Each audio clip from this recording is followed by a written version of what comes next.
ஒரு நிமிஷம் இப்போ நம்ம என்ன பார்க்க போறோம்னா ஆசோஸ்ல டப் சீரிஸை பற்றி பார்க்க போறோம்.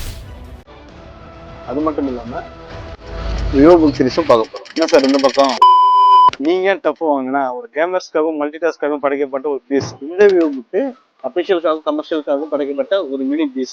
இதனுடைய பில்டு குவாலிட்டி பார்த்தீங்கன்னா ஏ பார்ட் மெட்டல்ல கொடுத்துருப்பாங்க. உங்களுக்கு பேக் லைட் RGB லைட்டிங்கோட கொடுத்துருப்பாங்க. இது வந்து உங்களுக்கு ஸ்கிரீனுடைய ரெசல்யூஷன் பார்த்தீங்கன்னா 144 ரெஃப்ரெஷ் ரேட்டோட ஆன் சார்ஜிங் இருக்கு. அடிஷனலா பார்த்தீங்கன்னா இது உங்களுக்கு வந்து ஈத்தர்நெட் போர்ட் ஆப்ஷன்ஸ் இருக்கு, 2 USB போர்ட் ஆப்ஷன் இருக்கு, 1 C டைப் போர்ட் ஆப்ஷன்ஸ் இந்த லேப்டாப்ல கொடுத்துருக்காங்க.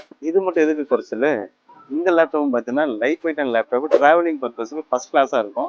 இதுல வந்து பாத்தீங்கன்னா உங்களுக்கு வந்து ஒரு HDMI போர்ட் இருக்கு, 2 USB போர்ட் இருக்கு, ஒரு C டைப் போர்ட் சார்ஜர் இருக்கு. இதுல வந்து ஈத்தர்நெட் போர்ட் ஆப்ஷன் வேணுமா, அடிஷனல் ஒரு அடாப்டர் போட்டுங்க, ஈத்தர்நெட் போர்ட் அடாப்டர் போட்டு இதுல நெட் யூஸ் பண்ணலாமே. இதுல அடிஷனல் 1 இயர் இன்டர்நேஷனல் வாரண்டி கொடுத்துருக்கோம். அடிஷனல் வாரண்டி வேணுமா பே பண்ணியும் போட்டுக்கலாம். ஸோ காஸ்ட்டும் கம்மி. இந்த லேப்டாப்ல அடிஷனல் 1 இயர் இன்டர்நேஷனல் வாரண்டி இருக்கு. அடிஷனல் வாரண்டி வேணும்னா 1 இயருக்கு நீங்க 99 பே பண்ண போகும். 199 பே பண்ணீங்கன்னா 2 இயர் உங்களுக்கு பிசிக்கல் டேமேஜ் வாரண்டியோட கொடுத்துருக்காங்க. இந்த ஆஃபர்ல உங்ககிட்ட இருக்கப்பா என்னுடைய ரெக்குவயர்மெண்ட் இருக்கிற கஸ்டமர் டப் எடுக்க போறாங்க, உங்களுடைய ரெக்குவயர்மெண்ட் இருக்கிற கஸ்டமர் வந்து உங்களுடைய வந்து விவோ புக் எடுக்க போறாங்க. அப்புறம் டீல் முடிச்சுக்கலாம்ல. ஓகே சார், முடிச்சுக்கலாம். இதை பத்தி ஃபுல் டீடைல்ஸ் தெரியுமா நம்ம சொசைட்டி எலக்ட்ரானிக் விசிட் பண்ணுங்க.